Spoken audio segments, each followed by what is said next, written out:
Normally क्या होता है कि जब आपको कोई भी लिमिटेड वीज़ा मिलता है उसमें सर्टन रिक्वायरमेंट्स होते हैं कि आपने यूके से बाहर मतलब आप नहीं किसी टाइम पीरियड के लिए रह सकते।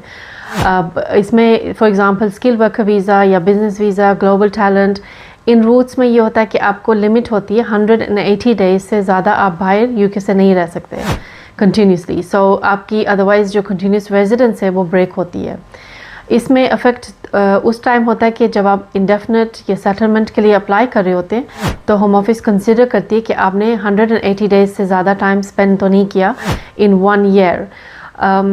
काफ़ी लोगों को ये कंफ्यूजन होती है कि 1 साल का जो पीरियड है वो जनवरी से लेकर दिसंबर तक गिना जाता है। हाउएवर ये इसका ब्रेकडाउन ये है कि आप जब से आपने फर्स्ट टाइम ट्रैवल किया है या आप यूके से बाहर गए हैं उस टाइम से वो 1 ईयर गिना जाता है, तो वो रोलिंग पीरियड पे होता है, not January to December. And दूसरी जो कैटेगरीज हैं फॉर एग्जांपल असाइलम या स्पाउस वीज़ा रूट्स या स्टूडेंट, उसमें कोई लिमिट्स नहीं होती कि आप कितनी टाइम बाहर रह सकते हैं। जो अगर हम स्पाउस वीज़ा का रूट देखें उसमें यह है कि आपको कोई लिमिट नहीं होती, लेकिन हाउएवर आपको at the end of the 5 years आपको दिखानी होती है कि आपकी इंटेंशंस हैं, आप यूके में परमानेंट सेटल होना चाहते हैं और UK is your main home.